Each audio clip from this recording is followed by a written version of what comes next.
All right, we're going to have to record another intro after this because I have absolutely nothing right now. Yeah, okay. That's fine. All right. All right, I'll record this right now just so we have it, so we can tag it onto whatever.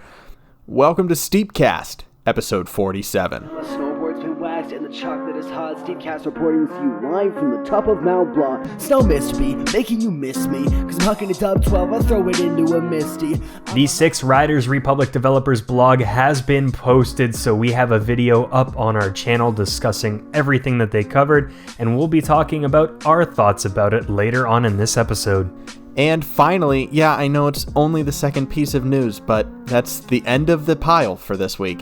The TFG Invitational is coming to you guys mid-January of 2021. It's going to feature the top 10 riders in Big Air, Real Steep, and Knuckle Huck. This is going to be 3 TFG events crammed into one with, I can't even count how many surprises we have in store for Yins. It is just going to be electric. Be on the lookout. Make sure you follow us everywhere. You guys will be the first to know.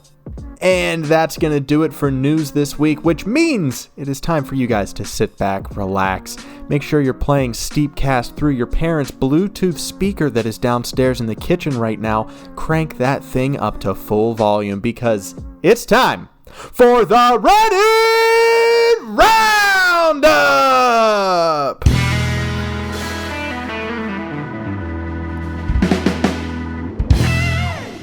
First up this week, we have a post from Vintage Grails.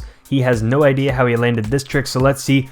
Woo, just hucking it off that cliff, dropping all the way down. Is there even snow down there? It looks like something's coming up. Just missing the cliff, and wow, hitting that landing and not getting a gray and black screen. How did he do that so smoothly? Up next, we have an up-and-coming professional sledder. It's Shrike01. Coming in hard with that OG costume. 1, 2, 3, what, ha, what, oh, hey, hold on, come on now. Sticks the landing. Just an incredible performance down a massive cliff face. Great job, Shrike. We'll see you up on the podium soon, I'm sure. Up third, we have Nokia Games tackling the 11 Rings Challenge, doing it on a keyboard. I have yet to figure out playing Steep on a keyboard. I can barely do this challenge on a controller, but he just cruises through this course. I even saw Nate Hotshot tackling this one at nighttime with the fog, so I'll show a little bit of that one too. Up next, we have, oh my god, Mitch. Thank you so much for giving me this picture. You know how much I love me some cherry blossoms. Lucas over on Instagram knows how much I love cherry blossoms. And ZG Mark must know as well. Thank you so much for this wonderful screen clip from the mountains of Japan. We can never get enough of those gorgeous pink flowers. They stand out so well on the mountain. Great capture. Love that little puff of snow right below your rider. Sick board too. Well done, ZG Mark. Thank you very much, sir. And we're capping it off with a picture from the legend Mekish. Here he is at the end of a long day crushing the powder on the sled, just staring over the vast wilderness that you can find in Steep. And this is yet another gorgeous shot. You know, someone said it over on Milky's live stream late last week, but this community has one of the highest quality content streams of any gaming community I have ever seen. r/Steep is still just an incredible place for some breathtaking shots, some death-defying tricks, and just great camaraderie. A great community, great friends to be had. If you're not already, go ahead and join r/Steep over on Reddit so you can get all of these pictures hot and fresh days before they're featured on STEEPCAST. It's on to the main topic where Mitch and I are tackling devblog number 6.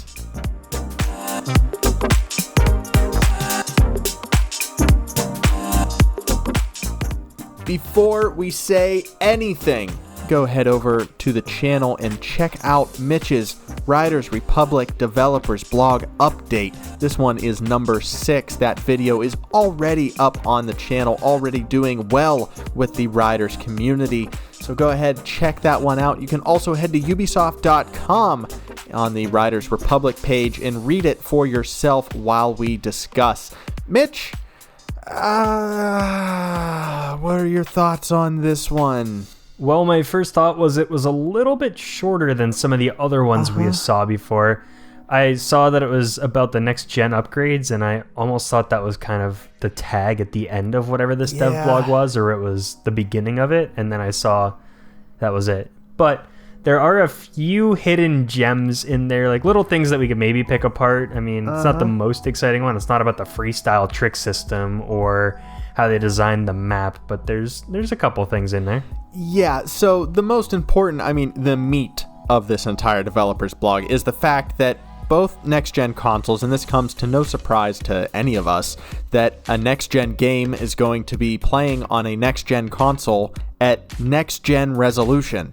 So both consoles are going to have 4K at 60 FPS, which, don't get me wrong, I am really excited for, but I really don't think that is enough to merit an entire developer's blog centered around that. It really seems like, yeah, all right, we got that one. What else do you guys have? I just wasn't overwhelmed or anything this week. I was really, honestly, underwhelmed. I think they could have given us a wee bit more. But yeah, that's what we have. Well, they did give you HDR if you have a compatible TV or display for that, and also some faster loading times, which are pretty nice on these new systems, but I think all of that information is stuff we were expecting. There's a handful of launch games that aren't at 4K 60 right now. 4K 60 is actually pretty good compared to a lot of the PS5 games out there right now, where you have to pick between 4K 30 frames or lesser resolution at 60 frames. Sometimes it fluctuates, so 4K 60 is pretty nice. The one thing I saw in there was talking about Ubisoft Connect, which Ubisoft just changed up and did some stuff with their games. Well, before we get to Ubisoft Connect, I just want to butt in real quick. We are so new. These consoles are so brand spanking new. We haven't even reached the holidays that these were supposed to be, huge in demand for. The games that are coming out right now, of course, they are not going to be up to specs at the 4K 60 FPS. That is going to come later. However, Riders is not set to release tomorrow or for Christmas or on Black Friday. It's set to release in February. So I'm expecting all of the games to start coming out early next year. All of these later release dates are going to be boasting these 4K 60 FPS numbers, and that's just going to be common practice. Any game that's not 4K 60 at the end of 2021, I feel right now that it's just not going to hold up. It's not going to be able to compete with all of the other games that are there. I just feel like this is a baseline fact that they're throwing at us, and it didn't stick with me at all, because this is what I'm expecting from the next gen. This is the next bounce. The next generation has this ridiculous PC grade resolution. Correct me if I'm wrong. I think that is something that everyone's going to be expecting on these next-gen consoles, and I didn't see any mention of ray tracing, which is the new big thing in a lot of these games. Now, that is the reason why games like Spider-Man on PS5, you have to pick 4K 30 if you want ray tracing, because it does demand so much power. So if you do want the most power, that's still going to be on PC. But of course, that also comes with the price. And, most people don't have a 4K TV or a super fast refresh rate monitor. So it's still one of those things where not everyone's going to take the full benefit of it. Now, back to the Ubisoft Connect piece, they mention cross progression, which allows you the freedom to continue playing on any other device where you own the game. I'm not sure if that's been done too much in Ubisoft yet. It wasn't in Steep, at least. But that's what you see in Rocket League and Fortnite. You just pick up your status no matter what platform you're playing on. So I don't know if this means crossplay eventually is going to happen, or it's not. I don't know why they're not saying that here. I think that's where it would fit to kind of talk about it. But then in the Xbox section, they talk about you'll be able to play with others on the same console family, which, you got the Xbox Series S, the S, the One X, the One S, I don't know all their systems, but like, can you play with all of them, but you can't play with PS5? If you get yourself a PlayStation 4 version of the game, upgrade to PlayStation 5 edition at no additional cost when you get your new console. Full stop. Pre-order Riders Republic. So is this going to be... there's so much ambiguity. To start, they didn't give us a ton of information for this dev blog, and now they're not making a clear and concise point on what is going to be delivered on both consoles. So I have no idea. Also, the Ubisoft Connect thing is awesome. I really like that. I personally don't have a PC to play on, and I know like a Switch couldn't handle Riders Republic, but that's an awesome thing for someone who has multiple consoles. I don't know who's going to be switching between Xbox and PlayStation 5 to play their different games, but hey, there's always someone out there that is going to need that cross-platform connectability between their consoles. I mean, Mitch, I know you will be playing on PC and on PlayStation 5. I'm just going to put my foot in my mouth right now. I'm semi-heated right now about this dev blog. It really didn't give us anything, and we're trying to make a main topic out of it. So hang with me. Mitch is going to be the voice of reason for this week. I'm not too sure about that, to be honest, because the more we talk about it, the more confused I am. I feel like we do need a bit of a dev blog to clear up this dev blog, because from the wording I'm reading, and this is not just Riders Republic and Ubisoft, this is happening with a ton of games with these new systems coming out. It says you can continue playing on any other device where you own the game. So I would think you could play on Xbox and then continue that account on PS5, then switch to a PC, switch to Stadia. But in the Xbox section, it says you can play with others on the same console family. So does your account carry over, but you can't multiplayer with people on the other ones? And then PlayStation does nothing about playing between the two systems. So I'm a little bit lost there. And one thing I thought of today too when reading this, what system do you buy this on first? If you get a PS4 version of the game, you can upgrade to the PS5 edition at no additional cost. Now, if you have both of those systems, if you're someone who's going to keep a PS4 and PS5, shouldn't you buy the PS4 version because then you'll get the free upgrade? Because if you buy the PS5 version, I don't think you get a PS4 version of the game as well. So you wouldn't be able to play it on both systems. The whole, new consoles coming out just kind of really muddies these waters, and it's really hard to tell this far out what's going on. Yeah, that's a really great grab. That's one of the things that I thought in the back of my head, but you spoke it into existence, and now I will 100% be purchasing a PlayStation 4 version of this game and then getting that free upgrade so I can play it wherever I want on whichever console I want. I am excited for the game.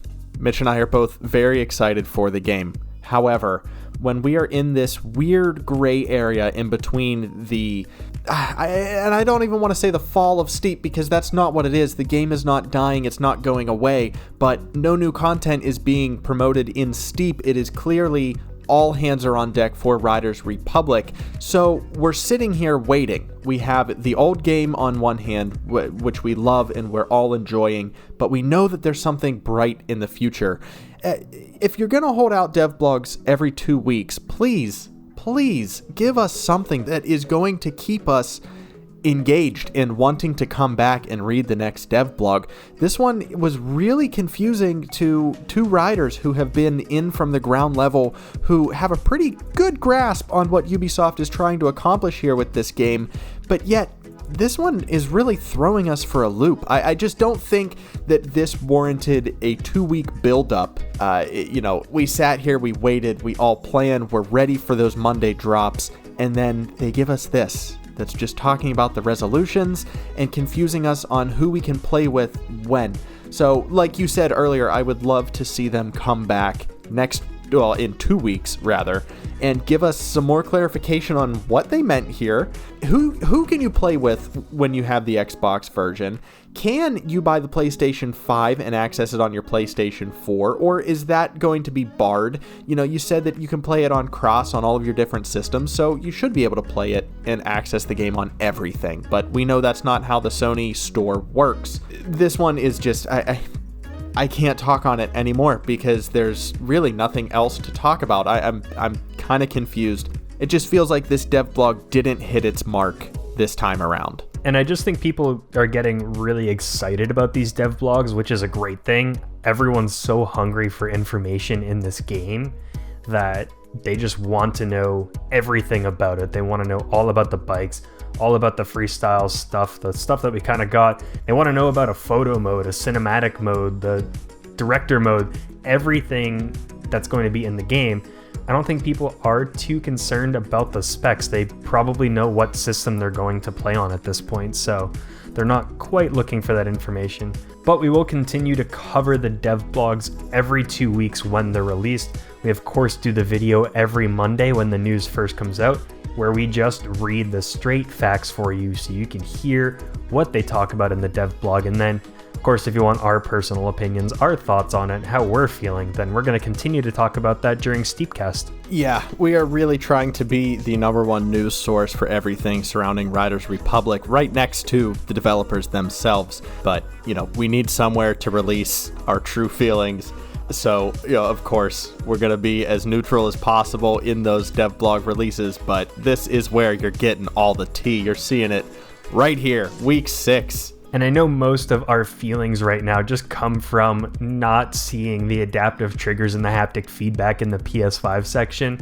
As soon as I saw that it was about playing on the next gen, I scrolled right to PS5, skipped over 4K, skipped over HDR, and then that was it. Just said you can upgrade your copy of the game. So hopefully that's something they might consider adding in the future. I think that controller really does bring another level to the game, and in one where the different terrains and the different sports matter, I think it would be really nice. So before we end this main topic and we move on with the rest of the episode, I do have to end on one positive note, and that's the fact that we are so upset with this developer's blog. Now, it's not forcing me to move away and say, I'm not buying their game. Of course, I'm going to pre-order it as soon as the holidays are over and I have some expendable money. But the fact that we are so upset with this one developer's blog is proof that we are all just waiting for an incredible game, and I really think they're going to deliver that. We'll end it there. We cannot wait to see what they come up with, what they hit us with in the next 2 weeks.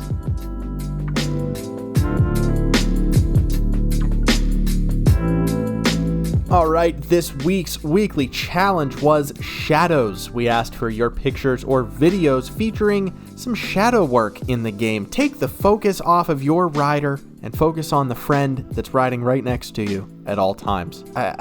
That went nowhere. I'm sorry. I thought there was something there.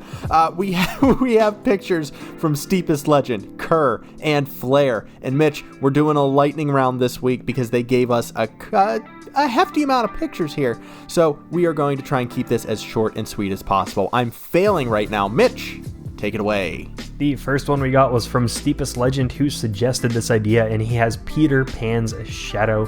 He is standing on top of a pile of snow or a rock with his hand up in the air. You can see the skis too, and I love the yellow ambiance. You got the nice black and gold. Time. That's your time. Okay, moving on to Kerr. It's really blue, not yellow and black and gold like the last picture was. This is blue and black. Was it? What color was that dress? I don't know. Great picture, Kerr. It doesn't look like a shadow, looks like a silhouette, but we'll take it. We got another one from Kerr here, back to the black and gold. I'm going to count that even though it's orange. And when I first saw this, I thought that was Slender Man or some really spooky guy on the right. That was the shadow I was looking at, not the guy falling above the rock on the left. I guess that's a platform or something, but I'm going to pretend that's the Iron Giant. This is Steepest Legend. You've heard of cloud gazing. Steepest Legend is shadow gazing. He found a lion and a dog in the mountain features down on the snow. This one just breathtaking. I absolutely loved that. Mitch actually thought that you took the time to Photoshop this. Great work up there, Steepest Legend. I know that this is OG. I know you captured this in the game. I see your cheeky little sled pull right there. Just overall, love this one. And we got Steepest Legend again, this time doing a tail grab. And of course, his friend riding next to him, the Shadow Man, also doing a tail grab. Not much more to say, but very cool picture. And now it's time for the black and white genius. It's Flair. Love that not cue ball, geez, oh man, that magic 8-ball helmet with that lobster board shining your pretty self on the snow below. Love the steps. Just every time Flair makes a picture, every time you transition it into black and white, it takes my breath away. I've never seen those steps. I have no idea where this was taken. This was a completely different universe. This is the Flair land, and I'm here for it. I request my ticket yesterday. And the last one posted today, he asked if it's too late and he just made the cut. It's Steepest Legend again, doing a backflip, I think, or front flip, who can tell from this angle, but he just got the white snow and then his shadow, plain and simple. And that is the end of the weekly challenge for this week. What was our time? I don't know. We don't keep track of these things. Yeah, very true. I don't even know why I asked that. Next week, we have a weekly challenge titled Extreme, but I think you guys have changed it to Explosions. What was that all about? Who's the culprit here? Yeah, I'm not sure. This one came from Kurt originally, so I'll clear it up. Maybe I'll record myself clearing it up tomorrow if he provides one. If not, just do whatever you want. Extreme or Explosions, they're both kind of the same thing. And the following week, we are looking for the longest grind, inspired by the man, the myth, the legend, Tom Wallish. We talked about it on the live stream. Tom Wallish pulled off a world record grind. You can see it up on screen right now. We also talked about it during our live stream this week on Twitch. We will talk about our Twitch channel at the end of the episode. To enter the weekly challenges, both Extreme/Explosions and the longest grind, you can head over to our Discord and submit them in the weekly challenges channel.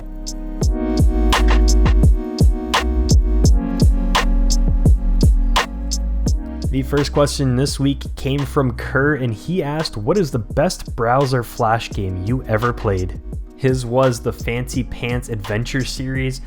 I think mine was some sort of skiing game. It wasn't like a 2D side-scroller skier that you kind of had to jump over a bunch of stuff. A Line Rider, maybe? Maybe I'm thinking that. It was a sled or something. Okay, yeah, I think you're absolutely 100% thinking of Line Rider, which is one of my top games, flash games of all time. I can't even begin to imagine how many hours I put into Line Rider to create something that was just like 3 lines and it just shot the guy into a vertical wall, and I laughed for hours. Anyway, my favorite flash game of all time, I still play it to this day. It's called Curveball, and I really can't explain it. It's like ping pong. It's like a 3D Pong. You have walls you can bounce the ball off and curve it, spin it. You're playing an AI. Head to curveball-game.com and enjoy the spit out of that game. I think everyone should play this game at least once. You will be addicted. It's incredible. Mitch is playing it right now on Parsec. I'm watching him. Here we go. I'm going to try and shoutcast this here, and he lost. Yeah, not my proudest moment. The next question comes from the Steepest Legend, and he said he knows it's a hard question, but which of the events that we had this season was the funniest or the proudest to do? And we both really like this question, so I think that's something we're going to keep for episode 50 of STEEPCAST, because we could talk for probably hours about that question. So we'll save it and we'll come back to it. Great question, pulling that one out, Steepest Legend. A little early, a couple of weeks early. I think we could do an entire main topic on just that question alone. Man, that's a good one. I cannot wait to answer that. And we had some more, both coming from the Steepest Legend and Envy. They asked, who has the most bloopers? He's guessing it's Nick, which I think it is. And then Envy followed up with, do we ever get annoyed when we mess up a take? Oh, you want to start this game right now? You think that I have more outtakes than you, sir? At the end of the day, I'm the one that's going to be cutting the bloopers video together, so I could make it 90% you if I want to. Yeah, very true, very true. No, I honestly don't know who has more outtakes. We've gotten to a point now where anytime either one of us messes up, we just dig into the other person and we have a good laugh, and then we get right back to work. But honestly, the outtakes are getting less and less the longer we've been doing this. I mean, go figure. Practice makes perfect. Well, practice makes pretty darn good. I would not say this is anywhere near perfect. We are still flubbing lines. Even today's episode has had some goofs throughout. This might not surprise you guys, but I think with bloopers and outtakes, Nick tends to either ramble on too long and then gets mad at himself about it, or he just doesn't like the take he did and he's like, I'm doing it again, even though it was fine, and he probably is going to use that one. He wants to re-record it 6 different times, and then I just completely lose my train of thought halfway through, or I mispronounce something or misspeak or jumble up words a lot. So that tends to be the split between our bloopers.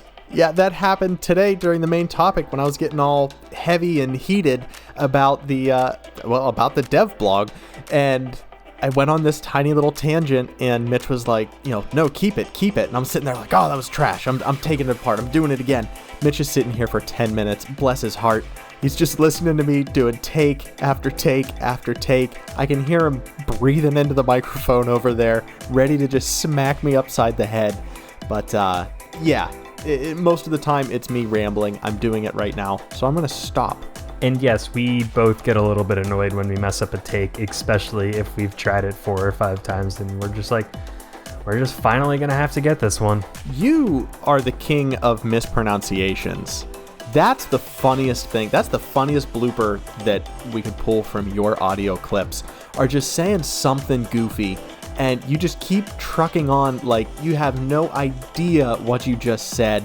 And no, don't even try to type dyslexia into Google. I can see your screen. I know you're trying to get out of this. You didn't even spell dyslexia right up in the bar. Okay, maybe Mitch does have a problem. Maybe we do need to address this.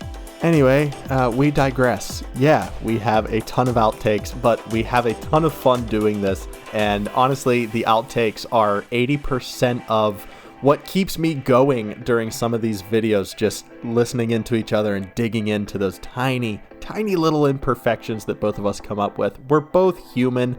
This is perfectly imperfect. Thank you, Flair. And we are getting through it the best we can. Hopefully you guys are still entertained by all of this rambling. Maybe we should keep more of those bloopers in. I've been trying to keep some of the flubs in, but we record audio separately, so we can both do some light editing on those things that we do not want the other one to see or hear whenever we're putting these videos together. I guess we'll end with, I am working on a bloopers video from when we were filming Slopestyle, and I have some random ones from before that I might throw into. I think Real Street we had some. I used to not save or name all my files too great, but now I think we have a system where I'm going to be able to collect a whole bunch of these bloopers as we record. Oh, I'm here for it. I can't wait to see what kind of dirt you pull up on me. I mean, I know that there are some gems in there, and I cannot wait for the community to see what it really looks like when we're recording these videos, because sometimes it's not pretty. It's funny. Don't get me wrong. It's hilarious. But sometimes it is not the prettiest, most professional environment. But hey, that's how the sausage gets made. And we've started to... There's the bloopers again. And we have started to stream more on our Twitch channel, twitch.tv/Nick and Mitch. The link's down below. We'll be playing games casually over there, so make sure you're following us. Maybe I will finally 100% steep, because I realize I don't have every single gold medal. So maybe I'll try to work on that, or maybe not. Maybe you'll just watch me goof around like I usually do. That is going to do it for episode 47 of STEEPCAST, man. We are almost taking a victory lap these last couple episodes. I mean, I think we are comfortable with where we are in the format that we have, and now we are using it and abusing it. I think we need to start mixing in some Riders Report elements to get us refocused back on track, back to some serious content. But hey, again, I'm laughing. I have a smile on my face. I absolutely love doing these things. if you guys want to talk to us after this episode about those bloopers and trying to figure out if Mitch actually does have dyslexia of speaking, you can head over to our Discord page. That is Nick and Mitch. You can find the link down below. You can also follow us on Instagram at Nick and Mitch YT. We often post a lot of stuff over there right before we're streaming, right before things go live, so you can get that update right as we are going live. You can also follow us over on our dead Twitter page. That is Nick or Mitch, because someone somewhere just wanted to see us fail. We're not letting it happen. We just swore off Twitter. Before we sign off, buddy, I have to ask you to say one more thing for me. What? Nick Mitch Twitch Nick Mick. Okay. Hold on. I can do it, I swear. Here we go. Nick Mitch Twitch Nick Mitch Nick Twitch. Okay, here we go. Nick Mick Twitch Mitch Nick Mitch Twitch Mitch Nick. Just as beautiful as I imagined it. Thank you guys so much for tuning in to episode 47 of the STEEPCAST. That is right, 47 straight weeks. What have we been doing? This year has been ridiculous. I can't wait to keep doing this for a long time with you guys. Thank you so much for tuning in. We will catch you next week with episode 48. I'm Nick. And I'm Twitch. We'll see you guys. We'll see you later. All right. Bye.